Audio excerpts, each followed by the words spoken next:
AM 1460, the new WXBR. You're listening to the Metro South Morning Show. Peter Czymbor and Mike Paiva here with you on a Tuesday morning, PM in the AM. Remember, you can follow us on Twitter at PM in the AM Boston. Also, subscribe to us on YouTube. Our YouTube channel is youtube.com/PM in the AM Boston, the best place to hear archived interviews and segments from this particular program. Our interview we just had for you to open up the show, Mike chatting with former WWE superstar Bob Holly, will be up a little later on this morning, so make sure you check that out at youtube.com/PM in the AM Boston. This Saturday in the City of Champions, Brockton, Massachusetts, a somewhat long withstanding tradition. I guess a decade in the city is good for anything, right? Brockton Rox baseball kicks off with its home opener Saturday night at Campanelli Stadium. And one thing we've liked to have done here on the show since PM in the AM's inception, what was it, like 10 weeks ago at this point, Mike? Mm-hmm. I can't keep track at this point. I don't know what day it is today. I've lost track. It is Tuesday, to my knowledge. We have a sign that says it's Tuesday, so I know.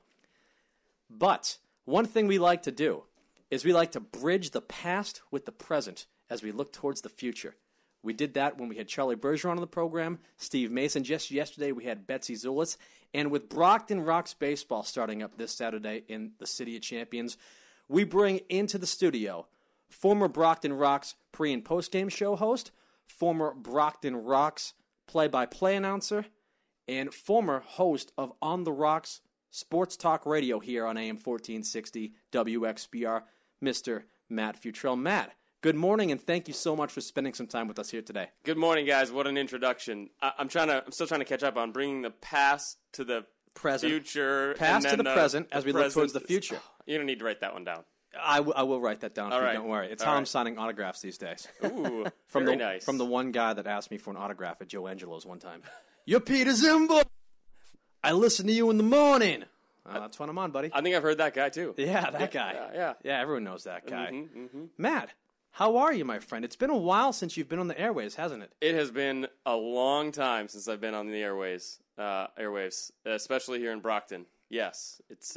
Let's talk about how you came here. You Okay. are a transplant from Minnesota. I believe it was the summer of 2006, even before the summer of 2006, early on in the year. You ventured from your home, was it St. Paul, Minnesota? Minnesota, yep, the suburbs of Minneapolis, yep. To the City of Champions, Brockton, Massachusetts, where you began your foray at the time as an intern for Brockton Rox baseball, which would entail you jumping on the airwaves as a pre- and post-game show host, and you've never gone back to Minnesota. I have never, well, a few times, Well, to visit. to remind the parents what I look like. Never. You've never gone back. Never gone back. I was not allowed to leave. Actually, not allowed to leave the city of Brockton until I left the Rocks for 4 years. So I spent all my time in Brockton.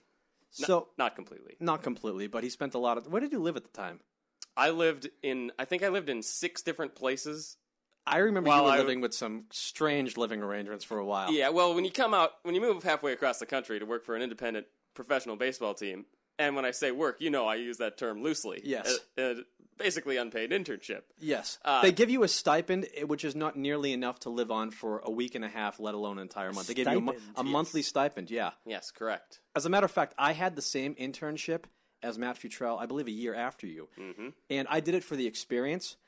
And when you're, I think it was 18 years old at the time, when you're 18 years old, you kind of don't know the value of a dollar. But I'd been working fairly steady throughout my teenage years, and my bank account was always nicely padded. You have no bills to pay or anything like that. You're just a teenager. And I remember a few months into my internship at the Brockton Rox just looking at my bank account saying, my God, why the hell did I do this? It's exponentially more work than anything I've ever done before, and it's exponentially less pay. But you also got to eat more stadium food than you could ever imagine. And you never get fat because you're sweating all the time. It's so hot out there. It's a true story. You can eat as many chicken fingers with nacho cheese on them as you want to, and you're not going to put on a pound. You would put nacho cheese on anything, as I recall. Everything. Hot dogs, nacho cheese on hot dogs. I had Steve Boker, the food and beverage guy, yes. director. I had him have the nacho cheese on warm all the time, 24/7. Steve, I need some nacho cheese on this chicken sandwich. Nice. So let's talk about Brockton Rox baseball here a little bit, because this is some inside baseball talk, not to have a bad baseball pun, but this is some inside baseball talk. Matt Futrell is known to most of our listeners as the guy who was the pre- and post-game show host at first, became the play-by-play announcer, and also hosted a weekly sports talk show Friday afternoons, on top of making a number of appearances on a plethora of programs on the station, as you were a nice, friendly guy who just seemed to want to help people out when they asked you to come on the show, much like you're still doing to this day, as a matter of fact, Matt. Things don't change. Yeah, things seemingly don't change. But besides all your on-air work, when you're working at an independent minor league baseball team, they have to get by with what they have. Mm-hmm. And I worked there in 2007. You worked there from 2006 to, I don't know when, how many years? 2009 was my last season. 06 to 09. When you work for an independent minor league baseball team, you are a jack of all trades and sometimes master of none, wearing many hats. Yeah, I did not know how talented I was as a stuffed kangaroo until I came to Brockton and had to put that suit on, and I was KO. I had to don the mask a few times, not going to lie. KO's not real? Is that what you're saying? We actually, it's funny, we had John Nesty, the director of corporate sales, in a show, and I kind of alluded to this, and to that guy's credit, would not break the gimmick. KO's off on vacation in the North Pole or Australia or whatever. Yeah, see, I'm no longer under contract. So no, nor am I. I just get to spoil Christmas for everybody. Yeah, exactly. Yeah, no, I didn't realize how good I was as a kangaroo, and you're right. Coming out, working in radio, that's what I came out here for. But when you're on a minor league baseball staff, you're cooking hot dogs if they need them for Brockton High School games. You are traveling to Little League opening days from Plymouth to Middleborough and out to all sorts of new towns that I could not pronounce when I got out here. But, yeah, it was quite the experience. I remember the guy who played KO didn't come to work one day, and it was a big deal because apparently that afternoon it was going to be KO's dance party for some elementary school that won some contest where their prize was KO's dance party, where they were expecting a 6-foot-tall marsupial to come down and boogie down and get these kids dancing. And there was no one else to don the mask but yours truly. I remember the girl, was it Lauren? Lauren Gurley? Was that her name? Uh-huh. Yep. She looks at me and she's like, I don't want to put her on the spot, but she kind of had tears in her eyes because this kid that was playing KO really effed things up for her that day. She's like, Pete, do you mind doing it? I said, no, not at all. Few hours later, before a broadcast that night, mind you, so I went into the broadcast later the night in shorts and a T-shirt, drenched in sweat. Drenched. It is not a cool place. It's not a cool place inside that KO outfit. And I'm there, boogieing down, doing my best to be KO. I didn't know any of the dance moves to the left. I didn't know that stuff. Take it back now, yo. I didn't know any of that, so I just started doing all these cheesy dance moves. You know what I did, Mike, that you'll appreciate as a wrestling fan? I found that the kids liked when KO did a Ric Flair strut. And I did do a Ric Flair strut as KO, and the kids started mimicking me. I don't know if they ever knew that I stole that from Ric Flair, but I did. You do just kind of get to lose all your inhibitions while you're in that suit. Yeah. Like, wow, I'm a great dancer.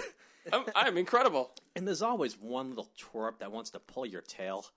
Get away from me. Oh, yeah. And it gets worse as they get older. So if you go into an elementary school and, you're doing kindergarten, first grade, you might get some tears. You might scare some kids. But you get into third and fourth grade, and you have to watch your temper, man, because you lose your inhibitions, and you also forget that you're representing an organization.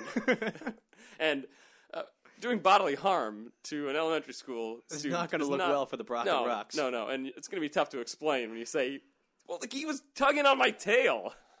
People aren't going to buy that. People aren't going to buy that. No. Let's talk a little bit about the on-air aspect of what you did for the Brockton Rox at WXBR. We'll talk a little bit more about some things that I'd forgotten about for years that just came to mind with you working with children. We'll get to that later on in this interview.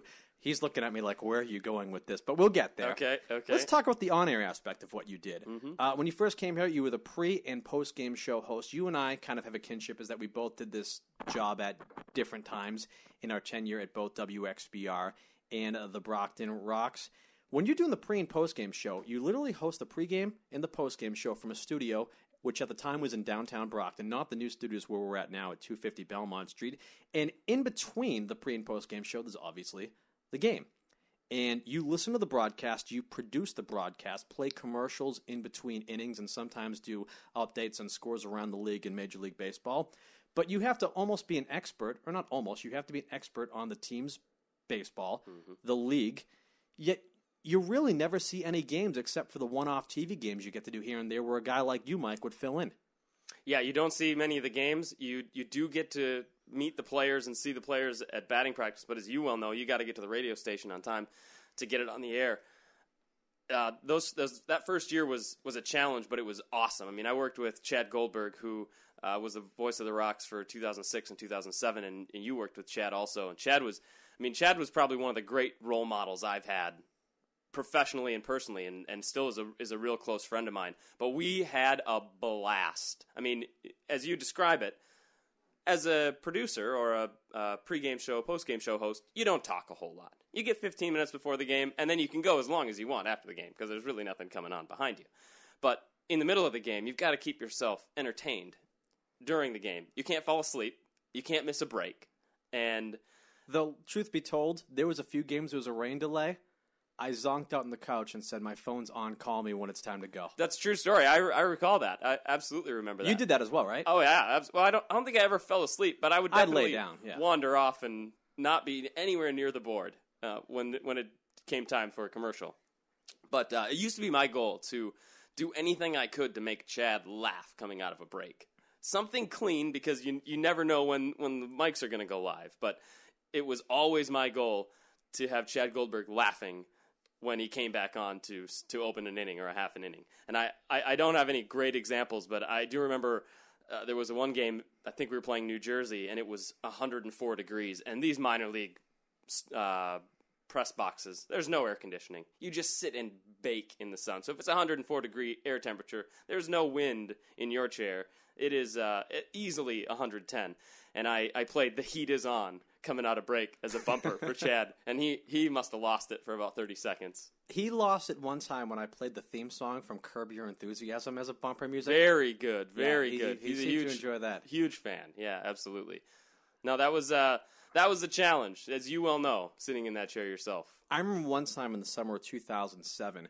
I believe there was, not to make this dark, but there was a death in Chad's family, so he had to go away for a few days and take care of some family business. You stepped in as the play-by-play announcer on an away game. Now, this creates some interesting stories because at the time, your official job title was salesperson at the Brockton Rox. Yep.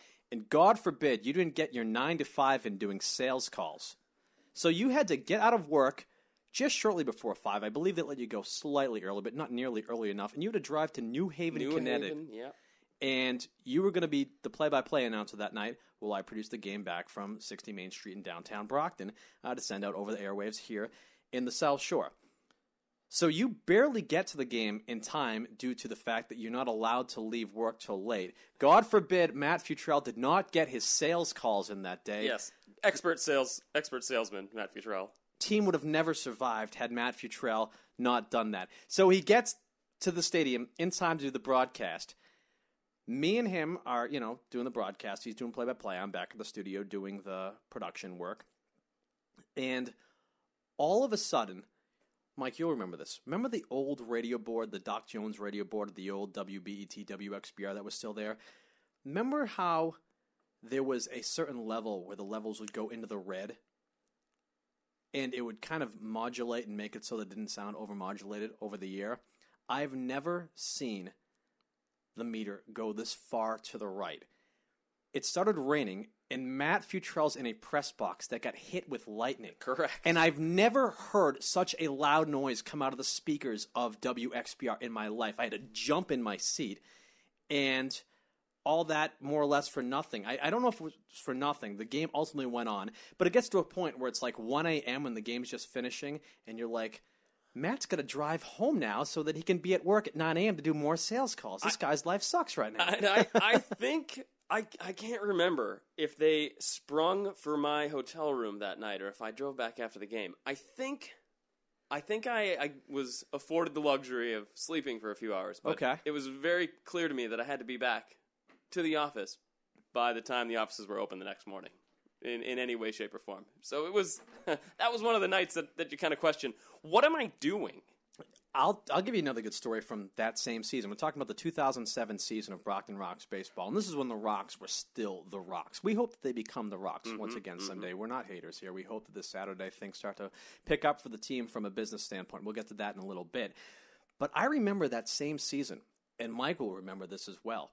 I get a phone call one morning while we're at the stadium around 9:30 a.m., and it's from a guy who now is a former news director at the mighty AM 1460, and he says, "Hey, Pete, did you see," and the news guy at the time's name was Tom Rafferty, "do you have any idea what happened to Tom Rafferty's headphone jack?" And I said, "No, why would I have any idea what happened to Tom Rafferty's headphone jack? We're literally talking about like a $2 headphone jack you can buy at Radio Shack."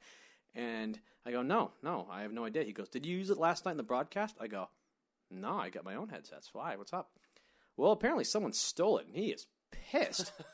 I said, "Really?" We get to the station that night, and I get there around like 6 o'clock. Dick Masurley, the station manager at the time, is waiting for me. Dick Masurley never stayed that late. He waits for me, and he says, "Hey, Peter, do you mind filling in doing the news tomorrow morning?" Now, granted, we talked early in the interview about how you make practically no money doing Brockton Rox baseball. So I just see the dollar signs adding up in my head. I'm like, yeah, I'll do it tomorrow. Whatever, $10 an hour, I'm in. He goes, it was a Wednesday. He goes, "What about Friday as well?" I go, "Yeah, I can do that. I'll have the weekend to sleep, a little bit. You don't have to go until later on the weekends." And he goes, "What about next week?" I go, "Why? What happened to Tom?" "Well, we don't think he's coming back." Tom left a resignation letter. Expertly resignation penned? letter. Expertly penned? An explanation letter complete with 36 exclamation points. Accusing us of being a bunch of thieves and someone for stealing his headphone jack. I remember bringing home a copy of it because he littered the entire station with copies of it, and I put one on the bulletin board in Chad Goldberg's cubicle because he always got a kick out of the RAF, as we call it. And I filled in as the morning news guy for about a week and a half while I was doing Brockton Rox baseball. So put this in perspective. I'm the first one to arrive at the station in the morning around 4:45, 5 a.m. The morning show started at 5:30 at the time, not 6. And I would be the last one to leave the station at night for Rox baseball. And if there was a rain delay, these games could end at midnight, 12:30, 1 a.m. That was a hellacious week and a half physically for me. There was a few times that week and a half where I said, "Why the hell am I doing this?" Thankfully, ultimately, it was our buddy KT who stepped in as the permanent news director for a period of time and alleviated me of responsibilities and allowed me to sleep a little more. Thank goodness, indeed. I recall that week and looking at you, and you could just you'd be looking at me, and it was like you were looking right through me, like I wasn't even there. You're just a zombie. Here's a true story that I've never told in the air before. I go home for my lunch break, and I sit down on my couch, and unbeknownst to me, I just fall asleep. This is around 12:30. I get a phone call at 3 p.m., and I look at my phone, and it says Chad Goldberg. I go, "Oh, my God, it's 3 p.m. He goes, "Hey, Pete, what's happening, man?" He goes, "Hey, did you pick up those?" I think we had to pick up some, pamphlets we had to put in the program every night. Stat packs. Stat packs. Oh, yeah. Stat packs from the copiers in Easton. And I'm like, No, Chad, I've been asleep for 2.5 hours. He goes, "Oh, really? No one knew you were gone. Just go get those stat packs. We'll pretend you were getting stat packs the whole time if anyone asks." And no one asked, but we had a built-in alibi, him and I, which I thought was pretty cool. But we're chatting here on AM 1460, the new WXBR, with Matt Futrell, former Brockton Rox pre- and post-game show host, as well as play-by-play announcer, TV host, TV announcer. You were the face of Brockton Rox media for quite some time, if not the face, certainly the voice for quite some time.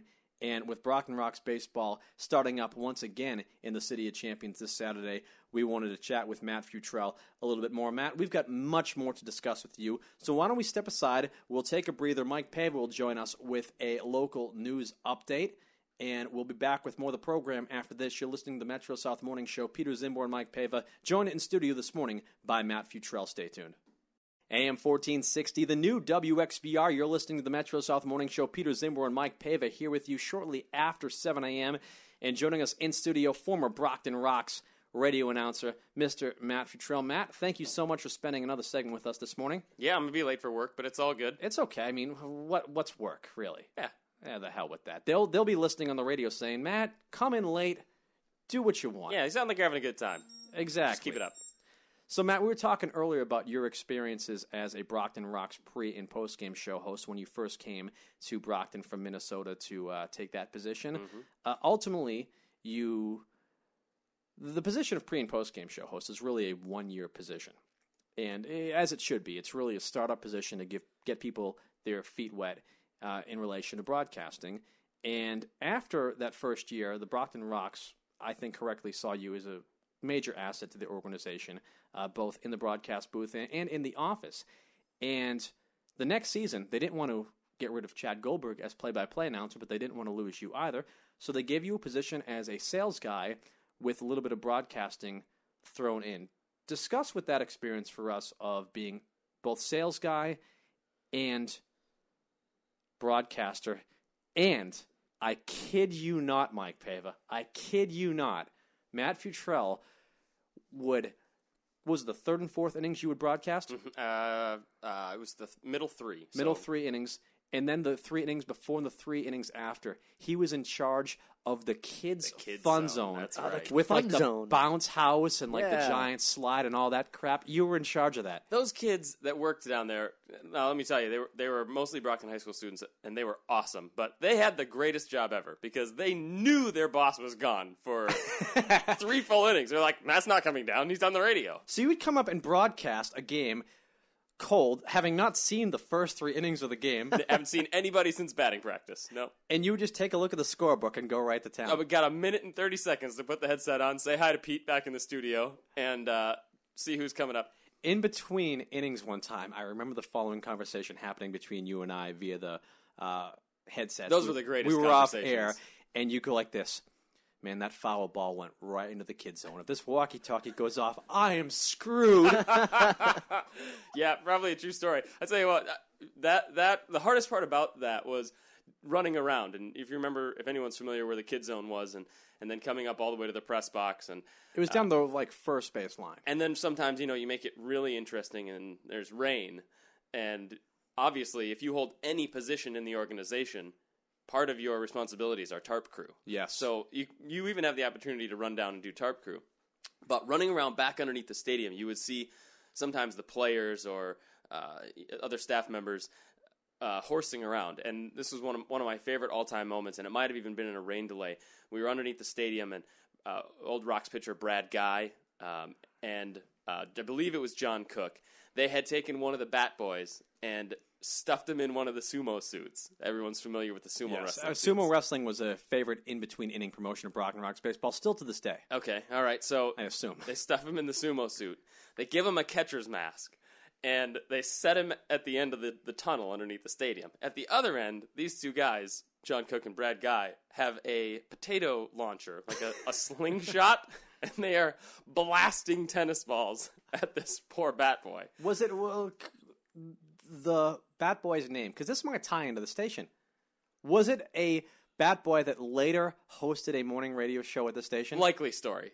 Very, Miles very likely. Heger. Yes, that's correct. Miles. So we get through this scene without incident, and Miles is taking his mask off, and John Cook picks up the mask in one hand, tennis ball in the other hand, and mind you, a tennis ball is much smaller in diameter than a baseball, and he takes the tennis ball and puts it through the mask as if to say, "Oh man, this could have gone and hit him right in the face." And the look on John Cook's face was just priceless. But those are the kind of things you run into as you're trying to manage the kid zone, call a few innings of baseball, make sure all the groups that came out tonight are happy, and God forbid if it rains, pull the tarp. We're chatting with Matt Futrell, former Brockton Rox announcer here on AM 1460, the new WXBR. You mentioned a few names that I have not heard of and thought of in years. John Cook was a left-handed pitcher for the Brockton Rox for a few seasons, and he's a guy that never made it to the major leagues.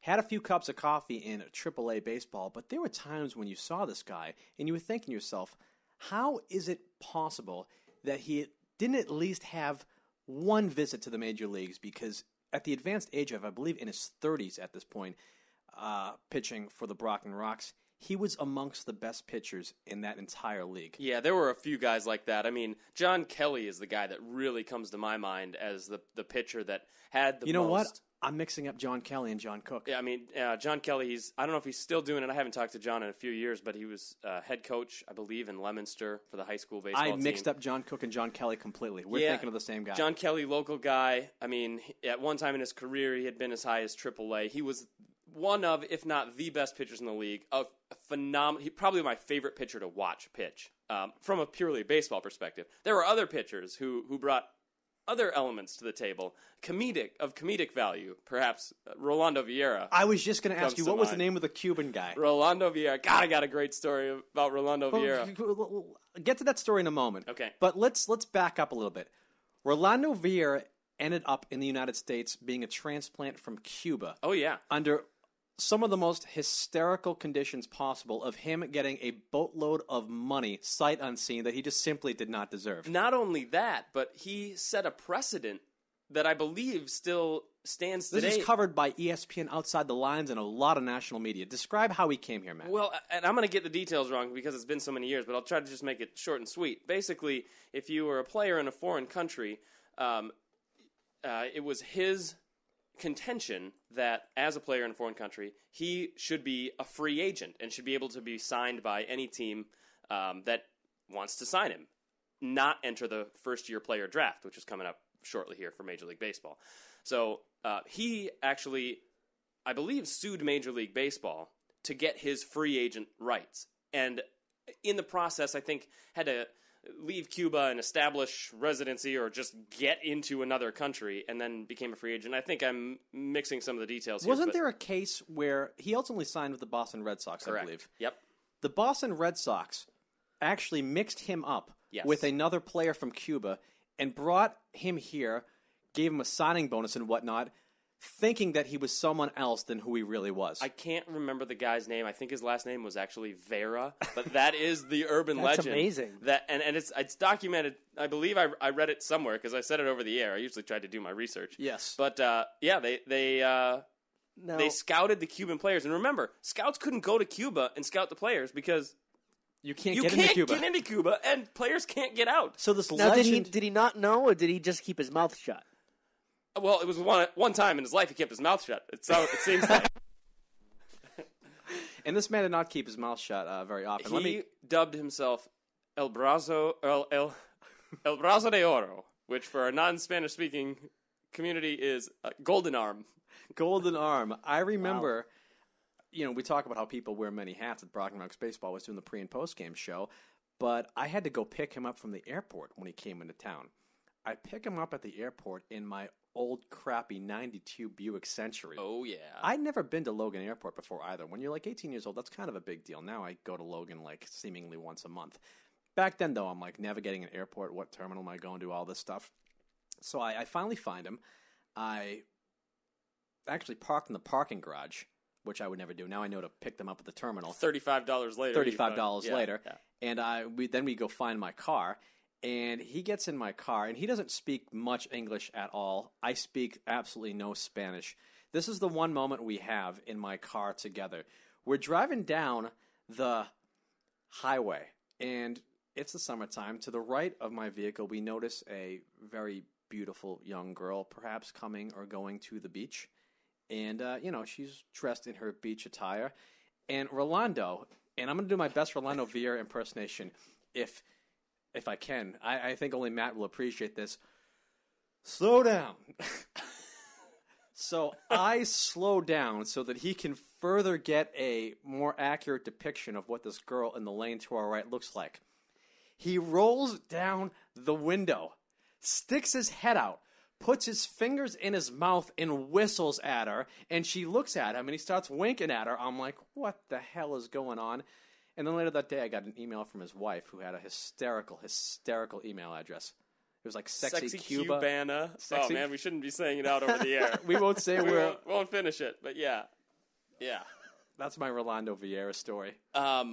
He was. You mentioned he wasn't a great English speaker, and I told you, I had a great time working with Chad Goldberg. And the first time we really worked together, it was preseason baseball. I believe it was internet only because WBET at the time had something going on, so I wasn't even in the studio. I got to go to Nashua with Chad for one of the preseason games, and Chad gave me the opportunity to do a couple of innings, and it was a good chance for us to build a rapport, but we were trying to be as professional as possible. I mean, Chad was legit. He was the first announcer I had sat with, and I was like, this guy knows what he's doing. So I was trying to be as professional as possible. But I like to have a little bit of fun, so sometimes I can get carried away. Rolando Vieira's pitching. Our catcher was Jason Radwan. Vieira speaks no English. The bad one, Jason Radwan. Radwan speaks no Spanish, and we know this already. And Radwan walks out to the mound to visit, and I'm calling, and I do my best color guy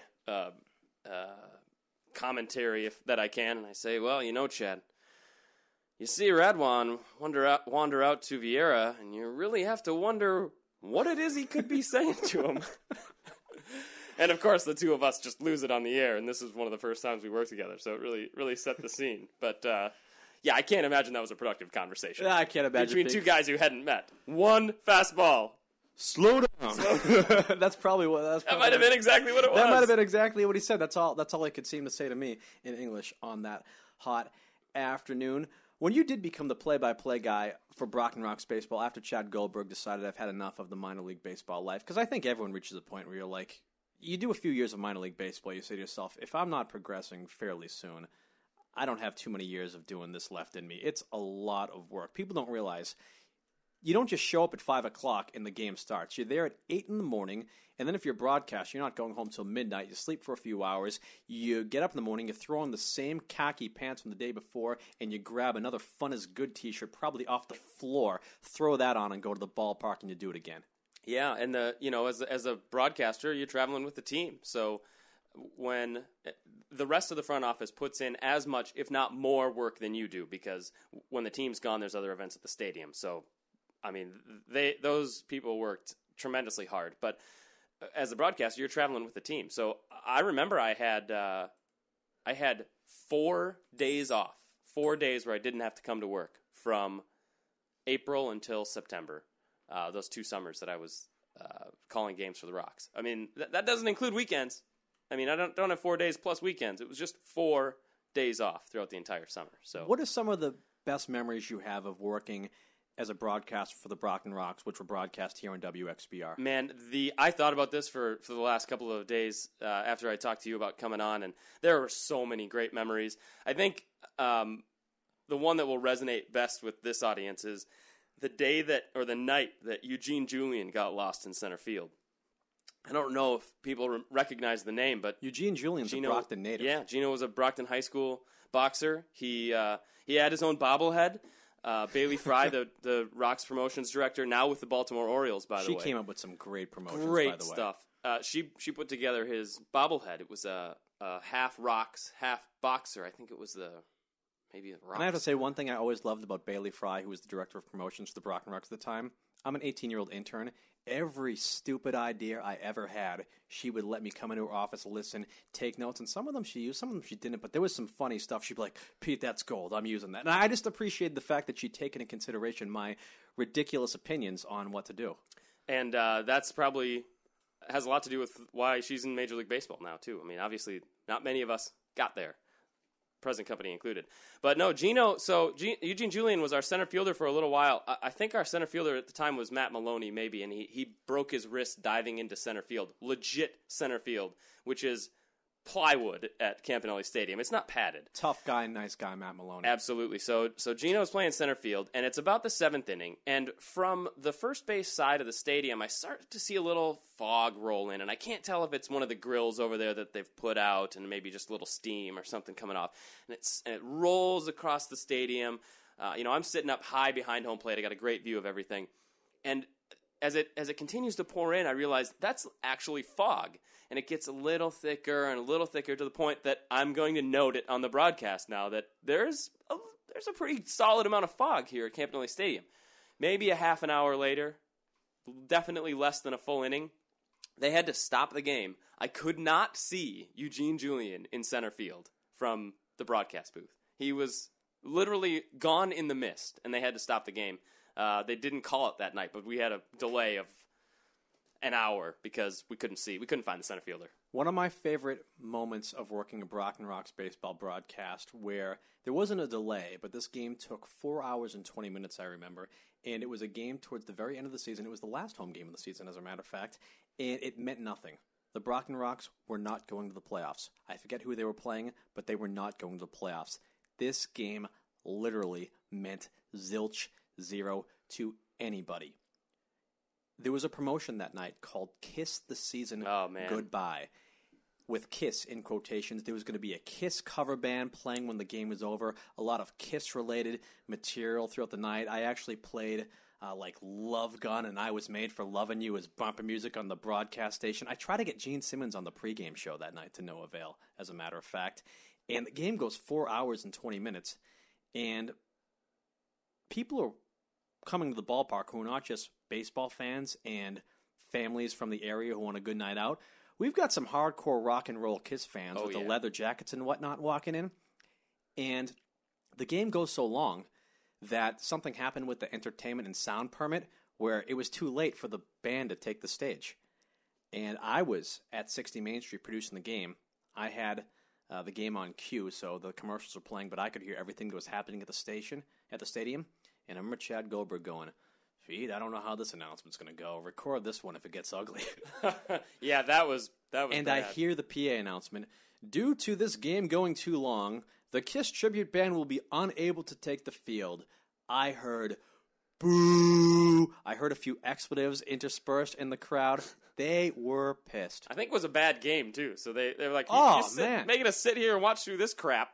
4 hours and 20 minutes of a meaningless game filled with like 9 errors or something preposterous. And you know, the most disappointing part of that, too, is that was a promotion that made, I believe it was ESPN's top 10 minor league promotions that year. And we were looking forward to it so much. And, we had the sound tests on the field during the day, and it was 97 degrees. I mean, I just remember it was miserable conditions. And we used an old trailer that probably was not rated to handle any amount of weight as the stage. Andy Crosley, then GM for the Brockton Rox, knows that I'm a big rock and roll fan, says, "Pete, any requests?" And I go, "See if Ace can do their cover of 2000 Man." He's like, "That's great, I'm on it." That was life at the Brockton Rox. And this was the last home game. So everybody was just kind of relaxing. I remember that afternoon, a few of us took batting practice. We were just out watching the Kiss band rehearse. I think they did Rock and Roll All Night or something. It was a lot of fun, and ultimately their performance never came to fruition that night. No, did not that night. They actually came back and did a show, I think it was on Halloween. I was going to say, I remember them being advertised as doing that. I didn't know if it ever happened. Yeah, it happened. They did it in the Shaw Center, and they were great. They were great guys to come back and do it. But it was too bad that one didn't get off the ground. My favorite promotion that season that I would like to take credit for as coming up with the best part of this promotion that involves the broadcast was Seinfeld night. Oh, and there was going to be highlight, I think, of the Rock's existence. There was going to be hundreds of Seinfeld references within the ballpark, and whoever could name the most got, I think, every season of Seinfeld on DVD or something like that. We're selling black and white cookies and Junior Mints, the concession stands. There's others that I can't remember. My favorite part of that night that I came up with, remember the episode of Seinfeld where Jerry has to get a rye bread to George up through the window, so George puts a fishing rod out the window and reels up a rye bread? We had Chad Goldberg from the broadcast booth take a fishing rod, throw it out the window, and reel up a rye bread into the broadcast booth. I remember as he's doing it, some guy down in the bleachers just looks up at him and goes, "Ooh, Chad, you a bad man, Chad. You a bad man." I almost blew up your spot there. I was going to give up that reference. Yeah. I thought you might be going there, so I'm glad I didn't. There was another great one, and I wasn't nearly as avid a Seinfeld fan at the time. So, this promotion was from the minds of Bailey Fry and Steve Boker and Chad Goldberg and Andy Crosley and Brian Vogel. I mean, everybody else. I was merely a spectator, although I don't remember if I was actually there. Anyways, I guess there's an episode where George eats ice cream crazy and gets it all over his face. He's at a tennis match and gets ice cream all over his face and it gets caught on television and the commentators make fun of him. That's right. Well, Steve Boker was up on the main concourse, and between one of the innings, they had the camera over on Steve, and he was just shoving spoonfuls of ice cream in his face. There's a promo that's got to still be on YouTube that they did in preparation for that event where Steve Boker played the part of George Steinbrenner, and Chad Goldberg played the part of George Costanza, who on a few seasons of Seinfeld, worked for the New York Yankees. Yep, that's right. Oh, there was some really funny stuff going on. That is still out on YouTube. Oh, we'll have to post that one on our official Twitter account in just a few moments here on AM 1460. Mike, what are we doing for time right now? Oh, boy, we are right up against another news break. Matt, you're going to stick around, right? All right, I'm here. You're listening to the Metro South Morning Show. We're chatting with former Brockton Rox announcer Matt Futrell here on PM in the AM. Peter Czymbor and Mike Paiva. We'll step aside. Mike Paiva joins us with a local news update. Stick with us, more with Matt Futrell after this.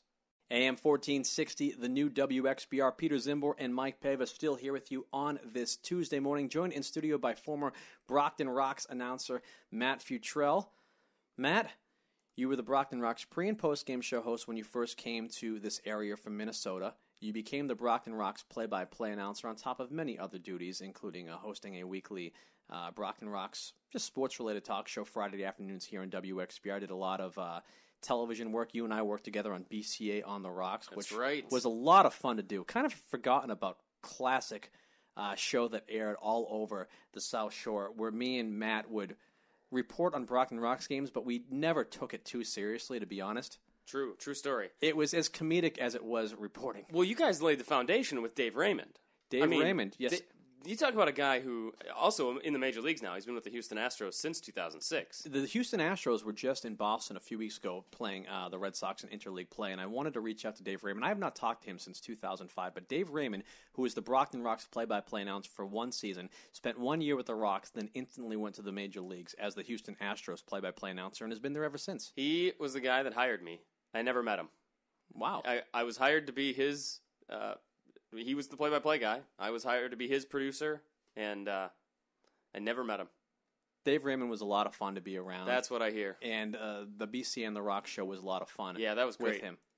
That was outstanding. I mean, we did BCA on the Rocks, and then we did a few live-to-tape broadcasts, too, which was pretty awesome. I remember one of my favorite moments on BCA on the Rocks was at Campanelli Stadium. I think Def Leppard had played the week prior and were reporting on a game. And Bryan Adams?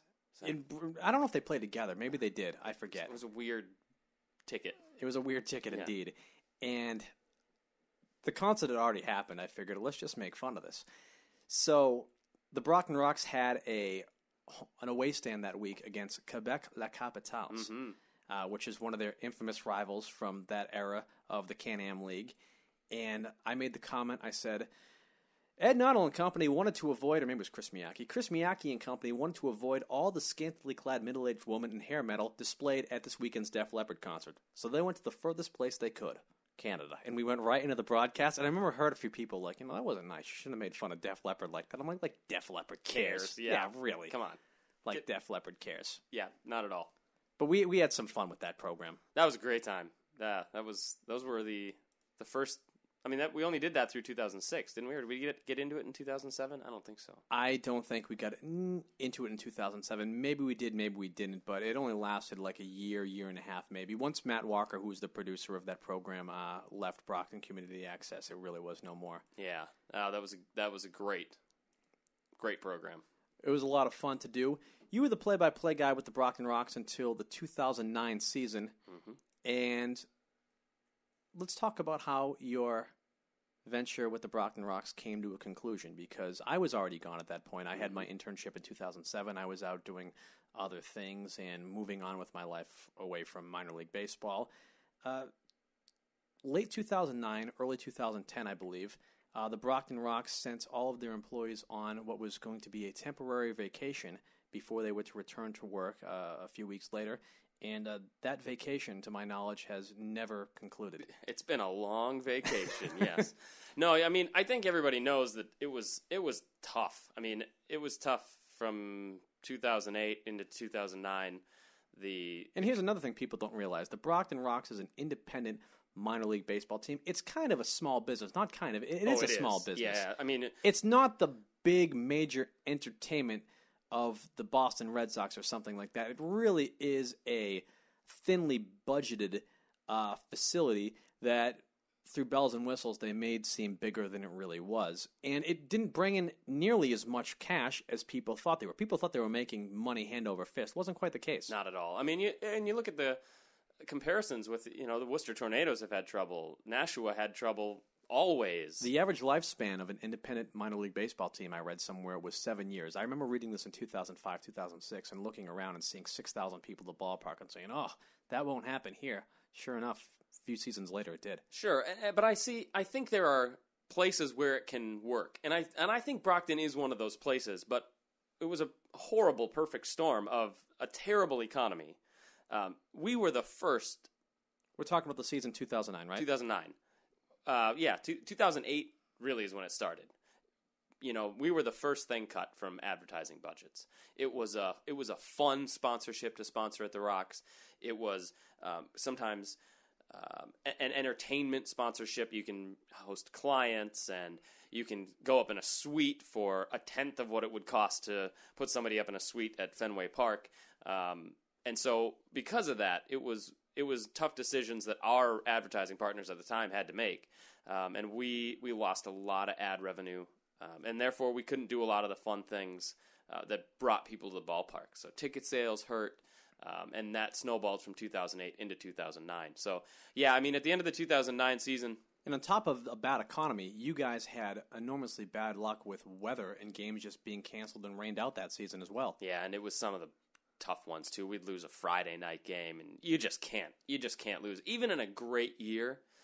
Losing 2 or 3 Friday night games can be the difference between making money and breaking even if you're having a great year. So, I mean, that's how important that is to a small organization like the Rox. I mean, think about it. That front office was running with 7 or 8 full-time employees year-round.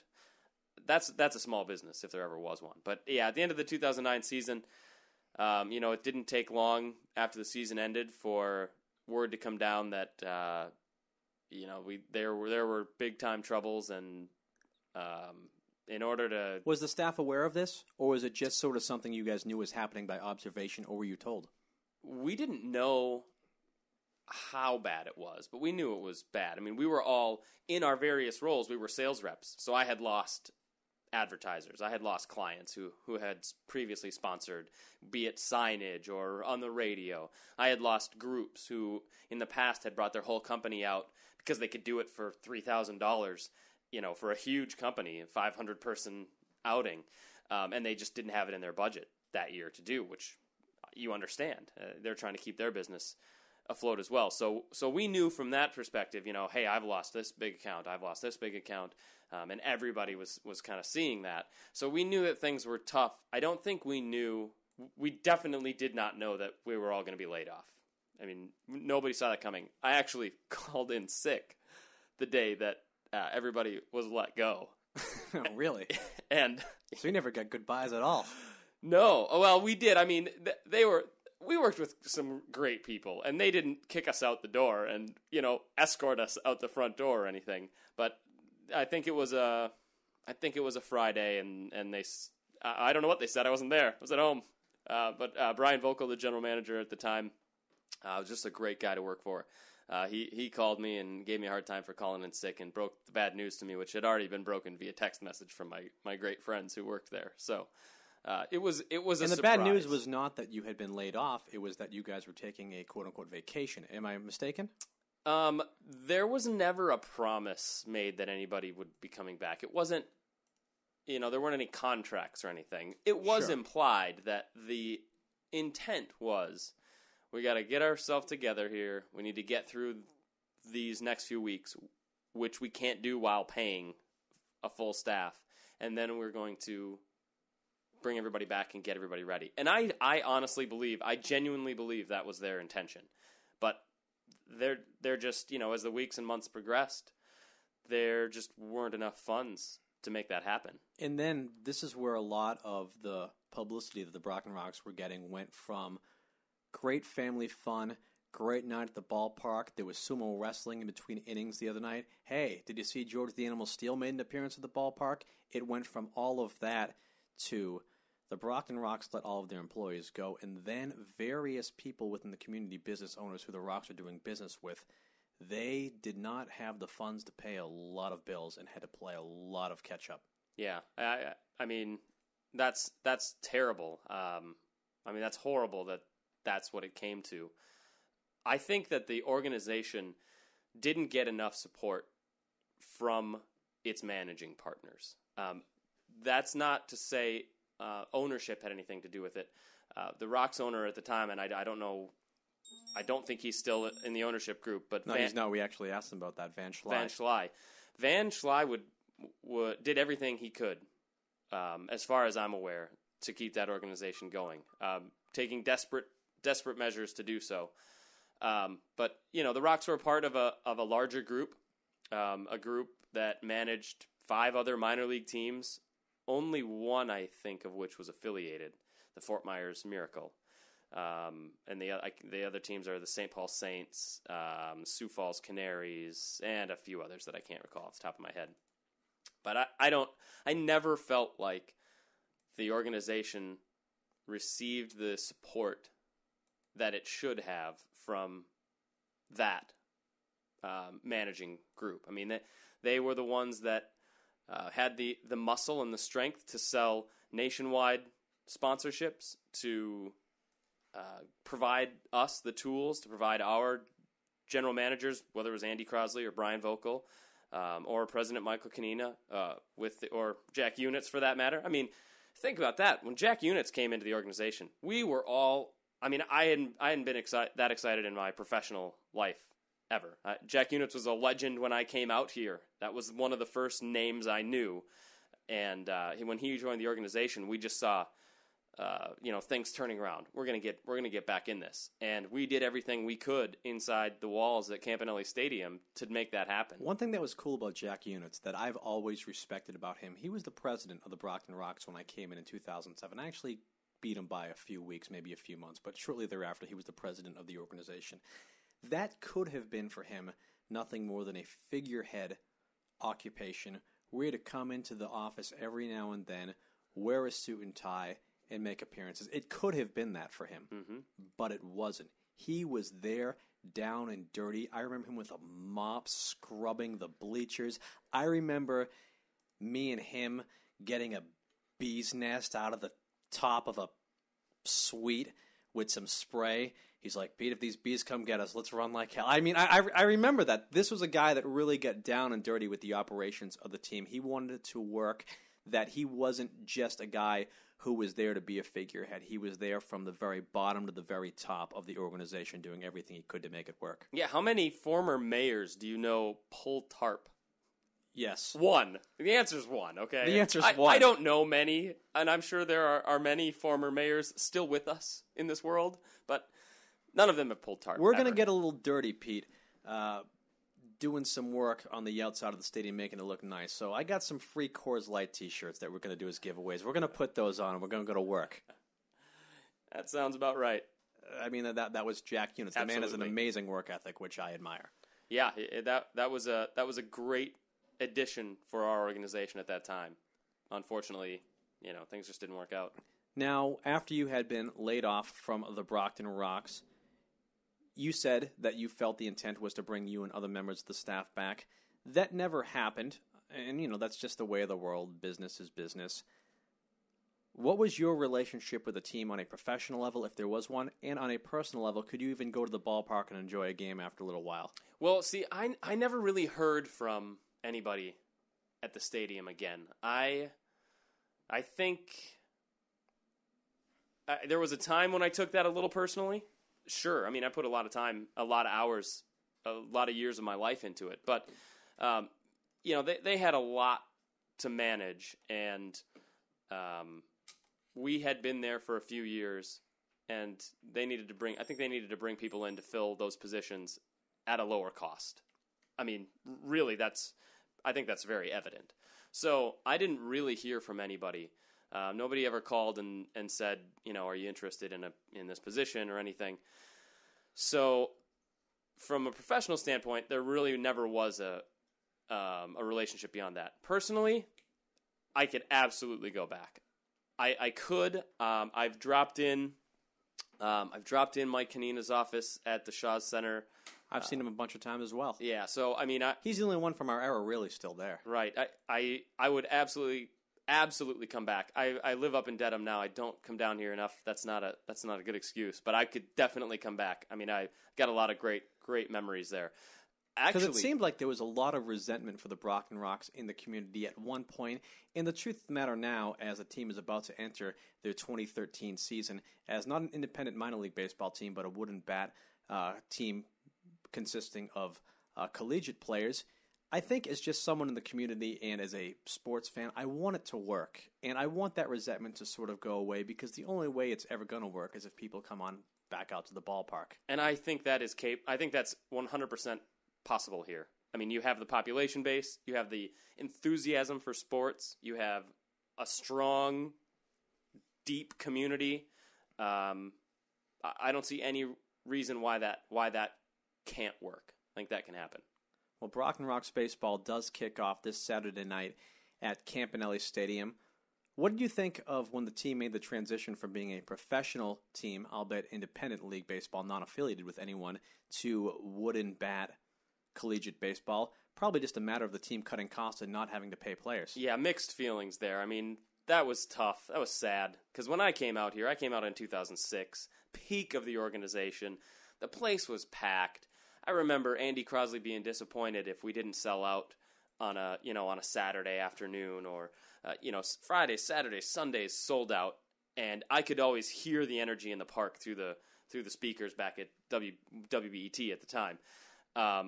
So to see it take the step down was disappointing, but at the same time I was really happy that they weren't just going away, because there's just too much good there, and this is too valuable an asset to just go away. So I'm really happy. I think they're in great hands. I think that league is promising, and people want to see that baseball. So there's going to be a chance, I think, to build something. You and I have a unique perspective on the team now, because we were there when it was at its height, but now we're outsiders looking in. Do you think that the team at some point will go back to being a professionally based team? I wish I had some perspective on that. I don't know. It depends. I think it depends on this league. It depends on how well this league does. If the league is strong, well, then you're going to build a great fan base and a great foundation that way. If not, then the organization's going to build itself back up. They're going to call the Can-Am League, get Miles Wolff, the commissioner, on the phone, and I am positive that the Can-Am League would love to have Brockton back. I mean, it's in a perfect place to get to play teams up in Canada or play teams down in Jersey, wherever it happens to be, Worcester, if they can get their act together and come back as well. It's a great geographic location. So I think it all is going to depend on the league. And I don't know much about this league, but I think that if the Rox as an organization can come back, then they would find a place like either the Can-Am or the American Association to play in. And it's funny, there's some names that we haven't even mentioned throughout the course of this interview that let's play a little word association with. And maybe I'll chime in as well. Let's start off with a guy who I can't believe we're a few segments into this interview we haven't mentioned his name. Ed Noddle. Oh, man, I miss that guy. I was so glad to have a season with Ed Noddle. Probably the second name that I learned. Actually, take that back. I definitely learned Ed Noddle's name before I learned Jack Unitz's name. And Jack would have no problem with that. No, he would not. Yeah, oh, man, that was great. What a great season that was with Ed. Getting out, riding the bus. I sat right behind Ed on the bus trips. He was quite a character. I remember Ed Noddle singing karaoke at local bars, drinking up a storm everywhere he went. A lot of people would say, Ed Noddle's a friend of mine, I had a beer with him. They never realized how non-exclusive of company they were in, because Ed Noddle would drink with everybody and anybody. Welcome to the club. Man, that guy is the opposite of what you think of as a manager. And some of the managers, even in that league, can be really cold and gruff and tough to get along with. I remember some of the great guys, even like Joe Calfapietro was a manager in New Jersey. And my first 2 years or so, it was tough. Joe was a bald Italian guy, and he looked mean and he talked mean. But at the end, I got through, and he was not intimidating whatsoever. Ed, even as a legend, the guy saw you as a friend, and that was the complete opposite of what a lot of managers can be. You know who I also recall being great to work with when I worked for the Brockton Rox in 2007 as a broadcaster? When I would interview him when he came to town, was the then manager of the Atlantic City Surf, Chris Carminucci, who became the field manager amongst other titles he held with the Brockton Rox years later, but he was always a pleasure to deal with during his time with Atlantic City. Yeah, Nooch was awesome, and he was great when he was here with the Rox. I have lots of fond memories of working with and for him. I mean, I don't think people realize how important the relationship is between a broadcaster and a manager. That's kind of where you get a lot of your information, and both he and Chris Miyake was the same way, and Ed, of course, were very, very easy to work with and just outstanding guys. I remember trading Pearl Jam bootlegs with some of the managing staff of the Brockton Rox at the time. How's this for name association? This guy came a little bit before you and me, though we did have some encounters with him. Dennis Oil Can Boyd. Oh, man, the can. So the can is calling. The can, and he came back while I was there for one. What was supposed to be one game, and it was Oil Can Boyd, game. Yep, and his traveling all-stars. Bill Lee pitched for the team. Delino DeShields was on that team. We had Jerry and Brian Trupiano in the booth. I was going to ask if you remembered that. Yep, I mean it was awesome, and they were scrimmaging the Rox, and I think they got about an inning in. Bill Lee pitched, and then a thunderstorm came through and just wiped it out. But, man, Bill Lee was down warming up on the side, and you see baseball players warm up nowadays, and they're just, with themselves, just all alone in the outfield, playing catch with the catcher. Bill Lee was down there holding court next to the dugout. Yes, he was. All the fans who had come to see were packed down alongside the dugout just listening to Bill Lee. What a character he was. The spaceman. The spaceman, indeed. Yeah.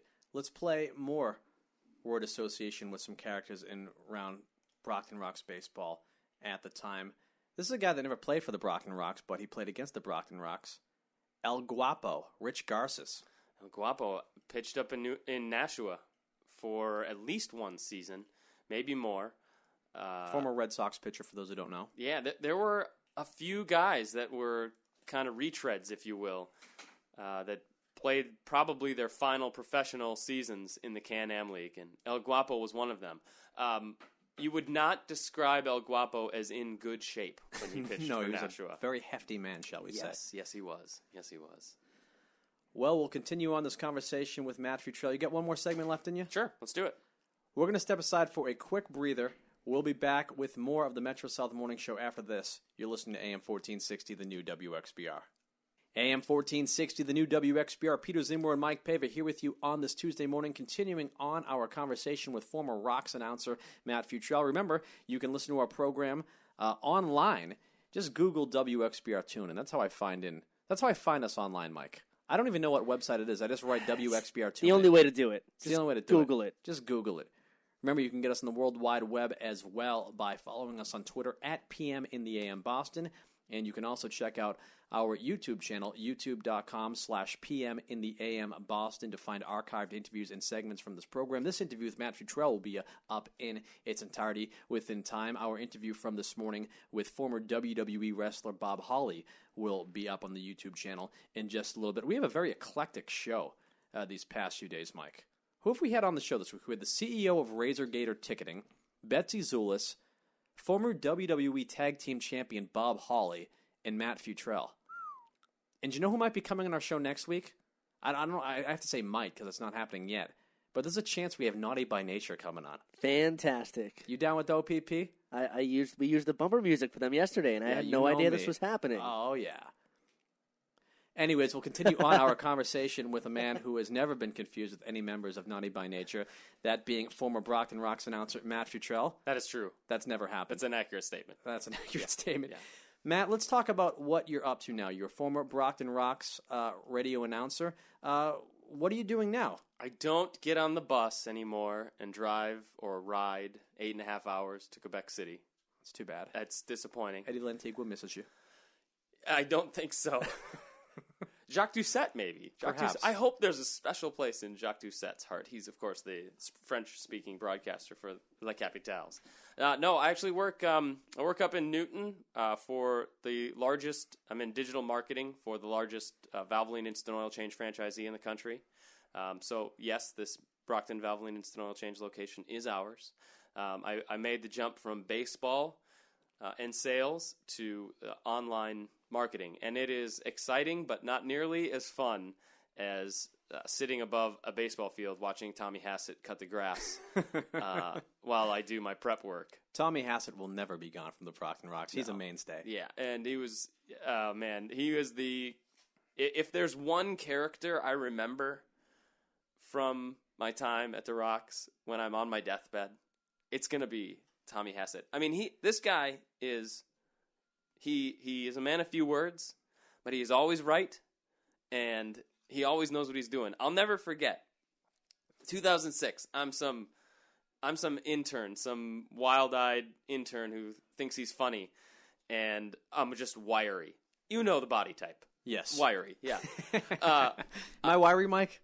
Mike nods his head yes. You make wiry look fat, Pete, okay? So this is I get my first tarp pulling instruction. I think you probably remember going out and having tarp pulling class, if you will. Yes. And Tommy, this is Tommy's show.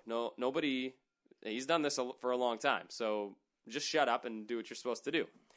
And I probably made a joke or two that likely was not funny, but I thought it was. And Tommy looks down the tarp and he looks at me and he says, and he's pointing at me, he says, "You're going to get hurt this year." I had a little bit of fear in my heart at that moment. I remember a gust of wind picking up the tarp one time while you were on it. And that's the second part of the story. Okay. So it's a huge storm rolling in one night, and there's all of 12 of us trying to pull this tarp. And we didn't even get it to the infield. We had it all rolled out into center field, from the foul line out into center field, but we didn't have the field covered yet. We were running with it, trying to get it covered. And as we were doing so, a big gust of wind came up and picked up the end of the tarp that we were actually... I think it was the end we were pulling. No, it might have been the opposite end. It swung up underneath it. And it just kind of lifted the whole thing up in the air. Other people who had worked there for years knew what to do. Let go of the tarp. I, at 150 pounds, thought that I would serve somehow as an anchor. I was being compensated so well, you know. I figured it was my obligation to try to save this tarp from blowing further into center field. So yeah, I left my feet, and everyone else had let go of the tarp. And sure enough, I was flying through center field at Campanelli Stadium, and I went up dangerously high. But since the tarp was actually pulling me, I kind of landed as though I was sliding into second base and just slid for about 20 feet further. And at that point, I realized that Tommy Hassett was the smartest man alive. You're going to get hurt. Just a few weeks before, he'd said, "You're getting hurt this year." I thought the Tommy Hassett story you were going with, once again, we're chatting with former Rox announcer Matt Futrell here. Tommy Hassett, one time during a rain delay, I believe took 2 extension cords and plugged them in submerged underwater. No electrocution, and no thought that he would have possibly been electrocuted. Just did it like nothing and walked away. And everyone said, "Did you just see that?" And someone said to me, "I was going to ask you the same thing because I think I saw what you just saw." Yeah, and the man is very talented. He's very good at what he does. He was the most genuine person, I think, that nice we guy. worked with there, and told it to you straight. And I think a few of us could take a lesson from that, but we won't. Yes, no, Tommy Hassett, a genuinely very good guy who's been with the Brockton Rox since their inception as the groundskeeper. And year out, the Brockton Rox Stadium, Campanelli Stadium, was voted as the most beautiful ballpark in the league by opposing teams, based more or less off of his work of keeping it maintained. Oh, man. And he didn't have to just worry about Rox season. You know, Brockton High School plays there. Some of the local colleges play there. There are AAU tournaments that are held there. The guy has to keep that place. Not to mention other functions outside of baseball. The worst ones, these must drive him insane, are the company rentals. When you bring 50 people out from a company, they all have a few beers that afternoon and play a softball game, and everybody wants to slide into third base. You know, everybody's Ricky Henderson that day. Yes. And they're all sliding in, and it's softball, so they're not on the dirt. It's a smaller diamond, and you just kind of make it up, and it's all on the grass. So there's people actually sliding in and just killing what was a beautiful lawn. That guy was, his job never ended. Once again, we're chatting with Matt Futrell, former Brockton Rox announcer here on AM 1460, the new WXBR. You mentioned you work in sales now. do you still get behind the microphone here and there, or is it something you don't get to do as often as you would like? I have not been behind the mic since the Bay State games in 2009 that I did with one Peter Czymbor. Yes. Where were we? Where was that? We were in Waltham on the That's campus right. of Bentley College. Sitting in an oven. Yes. For a few days. But that was a blast. No, I don't. I miss it. I miss it every day. I miss baseball and getting behind the mic and telling stories. I mean, that was the best part of the job. The best part of the job was learning. You've got 24 guys on your roster. There's 24 on the other roster as well. And these guys have been, like, it could be El Guapo, right? They could have played Major League Baseball. It could be John Kelly, who has pitched for 18 years and just didn't ever get a break, but is still, the best pitcher at this level and can still get guys out at this level and is pitching just because he wants to win a championship. You could have a guy like Melvin Falou, for instance, a guy who just about hit 400 one of the seasons I was there. I'm trying to think. Matt Brunson. There's a guy named Matt Brunson who was like fastest human being I've ever seen in my life. Was once a top 5 pick. Maybe I might be stretching it there, but top 10 Major League draft pick. Had some things not go his way, and then decided he wanted to come back to the game and did it through independent professional ball. football as well, I believe. I believe, because he played college football at Colorado. That man would bunt, and within a split second would be on first base. Yeah, fastest human being I've ever seen with my own eyes. I think injuries took him down, and that's usually the case. I mean, you got a short season. You pull a hamstring at age 32. You're not going to get many looks from guys. But that was my favorite part of the job, was the storytelling. And there was nothing I enjoyed more than researching a story, planning when I was going to tell it, telling it, and then looking down into the stands where I'd see some of the listeners who would wear headphones to the games every night, like Claudia and Charlie Rox. And some of the Brockton Rox fans during that time were so wonderful. Yeah, and looking down and making that connection with them. They didn't have to look up and make eye contact and acknowledge, but if there was something funny, if they just kind of bobbed their head, adding to somebody's experience at the game was incredibly important to me, and that was my favorite part of it. So I miss that more than anything else. Once again, we're chatting with former Brockton Rox announcer Matt Futrell. Is baseball broadcasting still something you aspire to do, or is it something that while you still enjoy and find fun, been there, done that, and probably not going to be too much of your professional life moving forward? Yeah, I don't see a scenario where that happens. I don't think. I had a job offer in Florence, Indiana. Indiana, is that right? Back in 2009, and you mentioned it earlier in the show about how much of a grind it is, and really it's a young person's game, right? And I just reached that point where they couldn't give me enough to move out there, and as you know, they weren't given very much as it was anyway. So that's kind of where I made the decision. I love this, but it is not something that I can do for my entire life. At least at this point. So I don't think I'll get back behind the mic, but you just never know. I mean, it's certainly something that if you work hard enough at, you could always do as long as you can see and talk.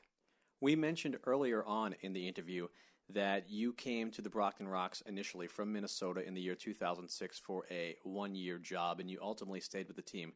There was a period of time where you had an offer for the Brockton Rox to stay with the team, and you also had an offer to go back home to Minnesota and work, and you had some decision-making to do, and ultimately you decided to stay in Brockton, and you've never left the area. You now live in Dedham, Massachusetts.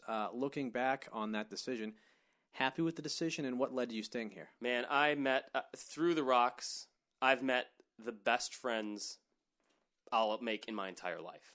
So it was absolutely the best decision I could have made. What can I say? Brockton won me over, right? I mean, I was out here for 6 months. I took the internship. I figured that I'd probably take this internship and then go to another team the next year, but who knows? And the Rox made me an offer to stay. I was familiar. I knew the people. I had made great friends. And the team that I had worked for before, back in Minnesota, called the same week and said, we want you to come back, and our assistant general manager position is open. Now, this was a amateur wood bat league. They draw like 800 fans a night. Intern to assistant general manager. So let me just put it in perspective. It's not glamorous at all. The positions were equal. I would have been doing the same thing. But I told myself in the end, I didn't come out here for 6 months and then go back home to basically my college town. So Brockton won me over in that way. The Rox as an organization were just awesome at that time.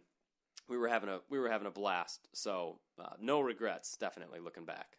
And I love New England. I think people used to tell me that Minnesota was and is. It's a tough place to get people to move to because winter sucks for 8 months there. But once they get there, it's tough to get them to leave. And I took pride in that and thought, Minnesota's a great place. New England has it all. I mean, it was pretty easy for me to move out here 20 minutes away from Boston. But it'd be really tough to leave. You still like wearing your Minnesota Twins jersey to Fenway Park and getting cheese fries thrown at you? Oh man, what a great story that was! No, I don't take. You know what? I'm not a youngster anymore. I don't take that many risks. That was risky, yes. But that was when we were good. We had Johan Santana. Yes. Now we're terrible, and the Red Sox are not terrible. At least not this year. Once again, we're chatting with Matt Futrell here on AM 1460, the new WXBR, former Brockton Rox announcer. Matt, I want to thank you so much for spending some time with us here this morning. Hopefully the fine folks at Valvoline Instant Oil Change are not too upset with you for being a little late for work this morning since you're spending some extra time with us. But you've really helped us out. Bridge the past with the present as we look towards the future here at AM 1460 WXBR. And just for the record, we really do wish the best of luck to the current incarnation of the Brockton Rox organization as they move forward. Their opening night is this Saturday night at Campanelli Stadium, and we wish them a lot of luck. It would be nice to see the Brockton Rox reemerge to sort of the same feel the ballpark had circa 2005, 2006, 2007, where it was a great place to go on a Thursday, Friday, Saturday night, and a great place to bring the family on Sunday. I think it would be great for the community for that to happen, and the Brockton Rox at its peak powers and baseball at its best is a lot of fun. Couldn't have put it any better myself. And I'd like to say that since you've spent close to 2 hours with us on the radio this morning, if you do get that radio bug back in you, and perhaps we've helped that itch a little bit with you being behind a microphone, spending some time with Mike and myself this morning, you were always more than just a competent baseball announcer, but a very good baseball announcer and a very good host as well, and a great interview subject on top of that. Thanks, Peter. I appreciate that. And I thank you so much for spending some time with us here this morning. Great to come back.